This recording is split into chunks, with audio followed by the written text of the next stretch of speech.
Welcome back 10th class. बेटा आज मैं आपके लिए ट्रिग्नोमेट्री का एक और इम्पॉर्टेंट क्वेश्चन लेके आई हूँ जो कि हमने 5 ईयर प्लान में से लिया हुआ है और ये मोस्ट इम्पॉर्टेंट क्वेश्चन है और ये हर बार जो है वो क्वेश्चन पेपर में मोस्टली आता है। तो आज हम ये क्वेश्चन करेंगे ट्रिग्नोमेट्री का।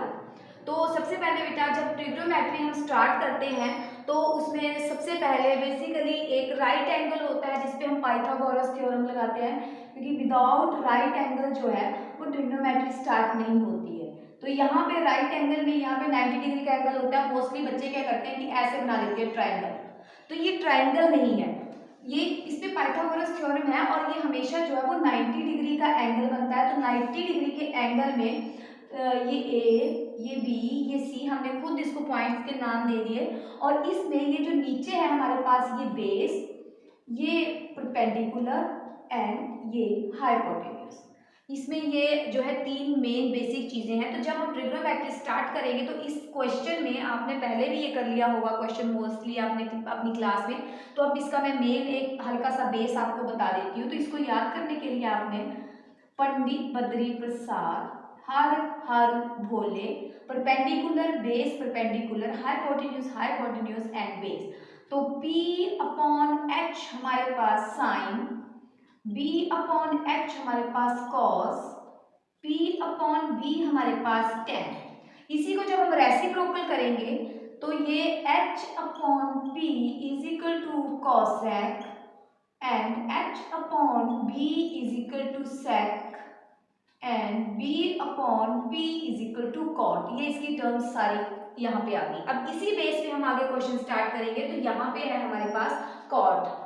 तो कॉट की वैल्यू जो है वो हमारे पास कॉट थीटा की वैल्यू है 7/8। तो इसी को हम अपनी उस राइट एंगल पे फाइंड आउट करेंगे। तो कॉट सबसे पहले हम देखेंगे यहाँ पे कॉट की वैल्यू 7/8। तो कॉट हमारे पास क्या है यहाँ पे b अपॉन p, यानी कि बेस अपॉन परपेंडिकुलर। तो इट मींस जो 7 है हमारे पास ये बेस है एंड 8 जो है वो हमारे पास परपेंडिकुलर है। तो 7 जो है बेस, तो यहाँ बेस पे आ गया आपके पास 7 एंड जो परपेंडिकुलर है वो 8 है। तो परपेंडिकुलर आ गया हमारे पास यहाँ पे 8। अब हम इसकी वैल्यू जो वो फाइंड आउट करेंगे। तो जब फाइंड आउट करनी है हम इसके ऊपर पाइथागोरस थ्योरम अप्लाई करेंगे। तो जब हम अप्लाई करेंगे पाइथागोरस थ्योरम तो सबसे पहले जो आपकी लॉन्गेस्ट साइड है यहाँ पे हाइपोटेन्यूज, उसको हम आगे रखेंगे। फिर आपको कोई कंफ्यूजन नहीं होगी कि इसमें प्लस है या माइनस है। तो लॉन्गेस्ट साइड है हमारे पास यहाँ पे AC स्क्वायर, यानी कि आप इसको आप एच स्क्वायर भी लिख सकते हो, आप पॉइंट के नाम भी लिख सकते हो, दोनों चीज कर सकते हो आप। AC is equal to next हमारे पास AB स्क्वायर प्लस हमारे पास CB या BC स्क्वायर, आप कुछ भी लिख सकते हो, CD लिख लो या BC लिख लो, जैसे आपको ठीक लगता है। BC स्क्वायर AC हमारे पास कोई वैल्यू नहीं है। तो AC square is equal to AB की वैल्यू जो है हमारे पास 8 है, तो 8 का स्क्वायर प्लस BC की वैल्यू हमारे पास 7 है, तो 7 का square. AC square is equal to 8 को 2 टाइम मल्टीप्लाई करा, 8 को 2 से नहीं 8 को 2 टाइम, यानी कि 8 इंटू 8 जा 64 प्लस 7 7 जा 49। AC square is equal to दोनों का टोटल 113। तो AC इज इक्वल टू इसका स्क्वायर रूट हमने यहाँ से हटाया तो ये बन गया अंडर रूट। अब हमारे पास AC यानी कि जो हमारे पास यहाँ पे H है, H की वैल्यू हमारे पास कितनी आ गई 113 रूट, ये इसकी H की वैल्यू आ गई। अब हम इसकी आगे इवेलुएट करके इसका जो फर्स्ट क्वेश्चन है इसकी वैल्यू निकालेंगे। तो इसकी वैल्यू मैं इसी के नीचे सॉल्व कर रही हूँ, ये फर्स्ट पार्ट है, इसको मैं यहीं पे सॉल्व कर रही हूँ। तो ये पहले तो इसको हम ब्रैकेट ओपन करेंगे।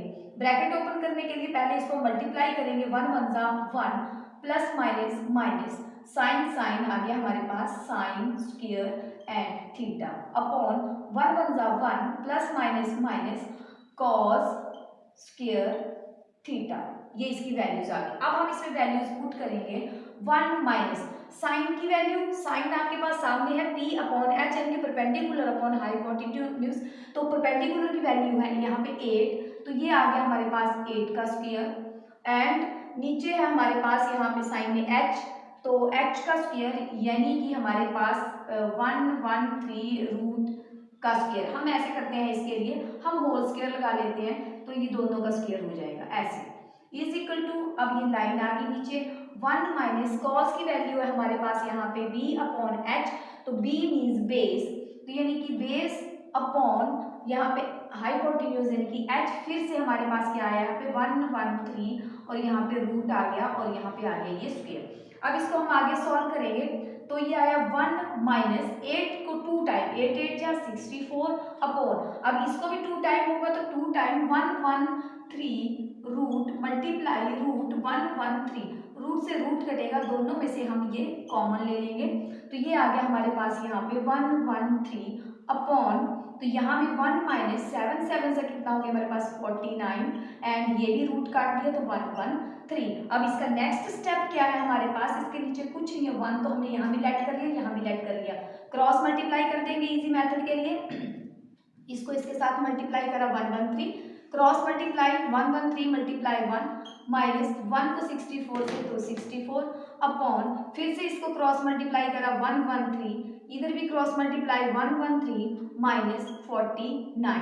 अब नेक्स्ट स्टेप आया हमारे पास, इसमें से 64 माइनस करा 49 divided by 113 and 113 divide minus 49 64 divided by 113। अब इसको हम रेसिप्रोकल करेंगे बिकॉज ऐसे ही डिवाइड नहीं होगा, 49 अपॉन 113 मल्टीप्लाई, ये रेसिप्रोकल हो गया 113 डिवाइडेड बाय 64, ये कट गया हमारे पास, आंसर आ गया 49 डिवाइडेड बाय 64। ये हमारे पास इवेलुएट हो गया और फर्स्ट इक्वेशन जो हमारे पास थी उसका ये सोल्यूशन हो गया। अब इसका जो हमारे पास सेकंड पार्ट है, तो second part is cot square theta, तो कॉट की वैल्यू ऑलरेडी हमारे पास कितनी है यहाँ पे 7/8, तो इसका सोल्यूशन होगा हमारे पास 7/8 का होल स्क्वायर, तो 7 को 2 टाइम मल्टीप्लाई करा 49, 8 को 2 टाइम मल्टीप्लाई करा 64, तो ये सेकंड पार्ट हमारा यहाँ पे सॉल्व हो गया। तो इस तरह से ये पूरा क्वेश्चन जो है वो सॉल्व हो गया है।